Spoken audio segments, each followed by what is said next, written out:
Hello, Supercars in Seconds here. One of my favorite modern sports cars here, just because it feels so traditional and old-fashioned in the way that it drives. The Mercedes GT Coupe, but this is the R, getting us a little bit more aggressive behavior. I do have adjustable suspension. You can wind the bottom of the damper and stiffen the car up.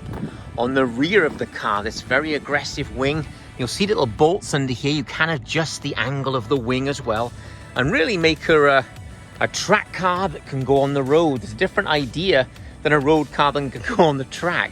The personality is very, very impressive. One of my favorite views, of course, is the rear view, mirror view that I always like to do. Look at that thing coming at you. It looks about 10 feet wide. Proportions, very beautiful. She's a similar size to a McLaren 570S, an Audi R8, that sort of size. 179 inches long, but a 104-inch wheelbase, so those wheels are really pushed to the ends of the car. All-wheel steering on this one too, so it will turn the same way as the fronts at sort of lower turns of the wheel, and at that much turn of the wheel it will turn the opposite direction. That really makes the car nimble and turn around very quickly at low speeds, but much more responsive than a lot of cars as the speed starts to build.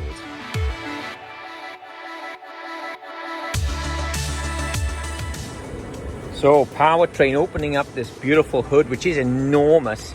It's actually 9 feet. I just measured it from the front of the grille here to the back of the headrest. I mean, 9 feet. So your head is a long way back in the car. The reason, that's not the engine there. The engine is actually back here. So the center line of the wheels is about there, and the entire engine is behind that front mid-engine. You'll see those two turbochargers there in the V of this 4-liter V8. In this, guys, the R, she's producing 577 horsepower and 516 pounds of torque. The fun thing about the turbochargers being there is the spool time is so short. So opening up our trunk, of course, because she is very much a hatchback type design. Some lovely storage in there, really a nice size. Little strut brace, and again you have that, which would be great for mounting a harness to go through those lovely holes in the back of the seat there. As far as the actual seat itself, I like the Alcantara on the doors, really nice. Bit of carbon down there, carbon door plates, and really a great seat and very adjustable. You can adjust the bolsters on the seat. These can move in and out left and right. And I like actually the gloss black. That's often silver in different AMG models. Yellow seat belts just make it fun.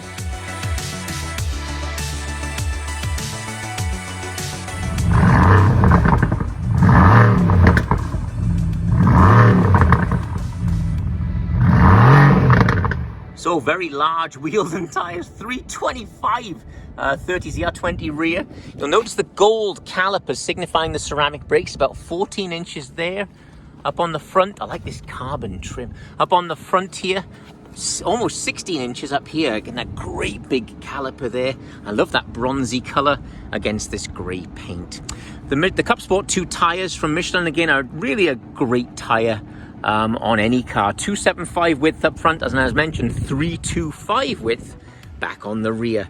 But let's take a look inside the car. Okay, so inside the car now, really nice displays. This center console seems really wide. I put my hand on it to give you an idea. Just a really wide size. It just looks excellent. The matte finish carbon fiber I like too. Obviously real, push this one open. Very deep cup holders, a nice size down in there. Really some cool things going on in there. Controller here for your screen. It's not a touch screen. You do control everything with this little marker pad, and the main little wheel will allow you to adjust everything on the screen there. Really simple.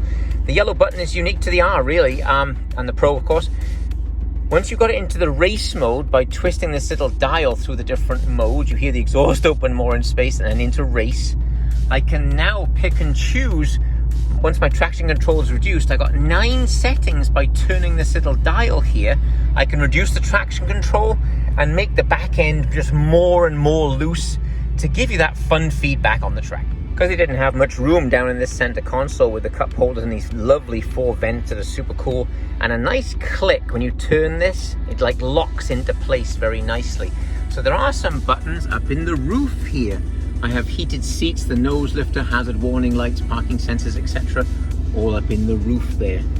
Really a nice bit of storage space. You've got little sort of slats in the door which are leather bound. actual glove box. That's the locking wheel bolts there. In the center console, you got the lovely Falterback logo embossed into the leather. This opens up. Storage space for the key, etc. will store here, and this will actually store it if your battery's dead. Then you've got some USBs and so on in the center console. So a lot of Mercedes-Benz traditional controls, normal window switches that you'd see in other Mercedes models. But let's take this car out and down into old Batman's corner and just see how much like a normal Mercedes she is.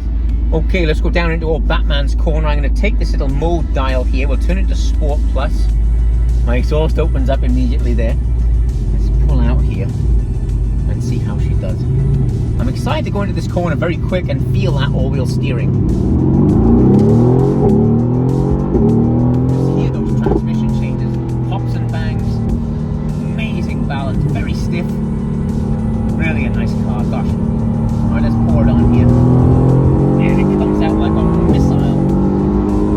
Really tromping on. I'm gonna hit the brakes really hard, those big ceramics. Oof. Excellent brakes. Really a lot of feel actually, which is hard to get out of a carbon ceramic. So coming down at ultra high speed, at license gone speed, really amazing into our right-hander. Just turns in and bites. Oh, she's powerful. Amazing pops and bangs. Very much alive underneath me. The car is fun to drive hard.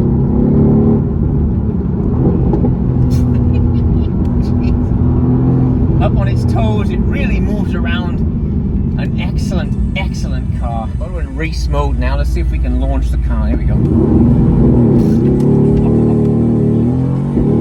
my God.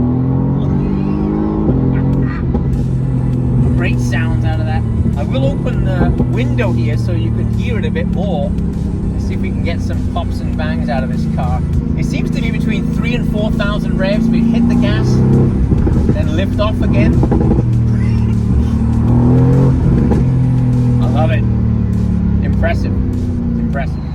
Thanks for all the comments that I've been getting, and please leave some on this car. Let me know what you think.